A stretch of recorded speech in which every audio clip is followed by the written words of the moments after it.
Corona महामारी हम देख रहे हैं, स्थिति बद से बदतर होती चली जा रही है। आज मैं आपको इसी महामारी से बचने के लिए एक और बात बताने जा रहा हूं, इस उम्मीद के साथ कि इस बात को आप ध्यान से सुनेंगे और आज इसी क्षण से फॉलो भी करेंगे। और ये जो बातें मैं आपको बताता हूं, ये मैं अपने क्लिनिकल एक्सपीरियंस से बताता हूं, अपने एनालिसिस से बताता हूं। ये सुबह 7 से 9 जो मैं आपको जगाने के लिए सड़कों पे उतरता हूं, उसके बाद सुबह 9 से शाम 5 बजे तक हम कोरोना के पेशेंट्स देख रहे हैं, कोरोना के suspected patients as well as corona के कंफर्म्ड पेशेंट, और उनको भगवान की दया से अच्छे से ट्रीटमेंट कर रहे हैं। और आज जो बात मैं आपसे शेयर करना चाहता हूं वो ये कि आज ये वायरस हमारे एयर में फैल चुका है, क्योंकि 80% लोग ऐसे हैं जो नहीं जानते कि वो कोरोना पॉजिटिव हैं, उनको सिम्टम नहीं है, लेकिन वो कोरोना के पोटेंशियल एक तरह से कैरियर्स हैं। वो बिना मास्क लगाए सड़क पे घूम रहे हैं और उनके मुंह से निकले हुए वायरस के छोटे छोटे पार्टिकल वो एरोसोल के रूप में हमारे एयर में हैं। तो इसलिए अगर इस अज्ञात शत्रु से आपने बचना है तो आज आपका भगवान आपके मंदिर में मास्क के रूप में प्रतिष्ठित होना चाहिए, और जब आप घर से बाहर जाएं तो वो भगवान जो है आपके ऊपर सुरक्षा कवच के रूप में लग जाना चाहिए, और ये तभी उतरना चाहिए जब आप घर में वापस आ जाएं। ध्यान रखिए, मैं फिर रिपीट करना चाहता हूं, यदि आप बाहर गए और इस एयर में वायरस के पार्टिकल्स हैं, वायरस के कण हैं, वो वायरस है और आपने मास्क लगाया हुआ है तो आपकी 90% तक सुरक्षा हो सकती है। लेकिन यदि आपने मास्क नहीं लगाया तो आप बहुत बड़े रिस्क में होंगे।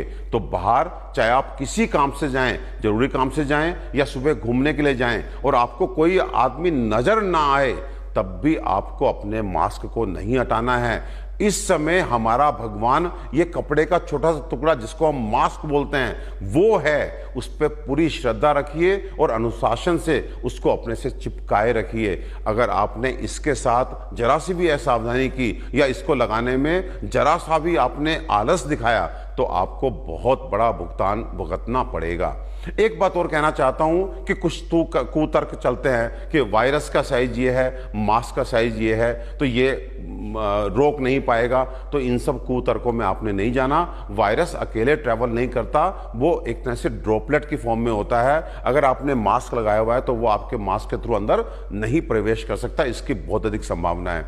साथ में आप रुमाल बांधते हैं मास्क के रूप में, तो उसमें भी एक बहुत एहतियात आपको बरतनी है, क्योंकि अक्सर हम रुमाल बांध करके 1 घंटा बाहर जाते हैं, कुछ सब्जी खरीदते हैं, दूध खरीदते हैं, दवा खरीदते हैं, फिर घर लौट के आते हैं और आकर के जो है अपने रुमाल को अपनी जेब में डाल लेते हैं। उसके बाद फिर उसी रुमाल को निकाल करके आप जब दोबारा बाहर जाते हैं तो जो बाहर का हिस्सा होता है उसको आप अंदर बांध लेते हैं। जानते हैं, ये करके आप सीधे वायरस, बैक्टीरिया या डस्ट के वो पार्टिकल जो आपके शरीर के लिए अच्छे नहीं थे, वो आपने पहले बाहर उसको चिपकाया और अगली बार उसी बाहर की सरफेस को आपने अंदर करके सीधे उनको अपने मुंह के थ्रू और नाक के थ्रू शरीर में प्रवेश दे दिया। तो ऐसा ना करें। जो मेरी बहनें चुन्नी लपेटती हैं या जो मेरे भाई अंगोछा लपेटते हैं वो भी संभल जाएं, क्योंकि अंगोछा और चुन्नी में ये संभव ही नहीं है कि आप डिफ्रेंशिएट कर सकें कि पहले कौन सा हिस्सा बाहर था, कौन सा अंदर था। देखिए, ये महामारी अभी कुछ महीने और चलनी है, तो इसलिए आप मास्क की आदत डाल लीजिए, चाहे वो मास्क कपड़े का क्यों ना हो, लेकिन बहुत ही सावधानी से, बड़े अनुशासन से मास्क का प्रयोग शुरू कर दीजिए। इस महामारी से यदि हमें कोई बचाएगा, ये जो भगवान बचाएगा, ये हमारे पास आज इस मास्क के रूप में है। ये भगवान है हमारा। आज जान लीजिए, ये मास्क आपका भगवान है। इस भगवान के साथ बिल्कुल भी अनुशासनहीनता नहीं करना, नहीं तो इसकी बहुत भारी कीमत हमें चुकानी पड़ेगी। वायरस हवा में है। आज आपको चिकित्सक नहीं बोलेंगे, आज आपको हो सकता है मीडिया ना बोले, सरकार भी ना बोले, क्योंकि आप पैनिक हो जाएंगे। मुझे ऐसा लगता है कि आपको सही बात बताना मेरी ड्यूटी है, लेकिन साथ ही साथ आपको बताने के साथ मैं आपको उसका उपाय भी बता रहा हूं कि एयर में वायरस है, लेकिन आपने मास्क लगाया तो आपका कुछ नहीं बिगड़ेगा। लेकिन यदि मैं ये कहूं कि अभी कुछ नहीं मालूम है और आप मास्क बिना निकलते हैं, तो शायद उसका हमें जो है खामियाजा भुगतना पड़ेगा। तो आपको ध्यान रखना है। दूसरी बात, एक नया शब्द हर्ड इम्यूनिटी सुनने को आ रहा है कि कुछ लोग, बड़े बड़े वैज्ञानिक आपसे कह रहे हैं कि बाहर जाइए, आप वायरस से एक्सपोज्ड होइए, आपकी बॉडी में एंटीबॉडीज बनेंगे, आपका सुरक्षा एक कवच बन जाएगा। इसे हर्ड इम्यूनिटी जो बोलते हैं कि हर्ड इम्यूनिटी डेवलप कर जाएगी।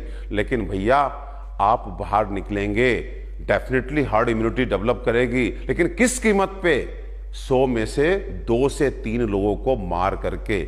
यानी कि आप बाहर निकले और निकल करके, आप युवा हैं, आपको कुछ नहीं होगा, लेकिन आपके बड़े, आपके अपने माँ बाप, आपके अपने प्यारे नाना नानी, दादा दादी, आपके छोटे छोटे बच्चे, 2-2 महीने और 1 साल के बच्चे, अगर उनको हमने हार्ड इम्यूनिटी डेवलप करने के लिए बाहर निकाल दिया, तो आप समझिए कि हर 100 में से 3 लोगों को खो करके, 3 लोग कौन से? आपके अपने माँ बाप, आपके अपने भाई बहन, उनको खो करके अगर हार्ड इम्यूनिटी डेवलप की, तो ये बहुत महंगा सौदा है, तो इसे हम नहीं अफोर्ड कर सकते।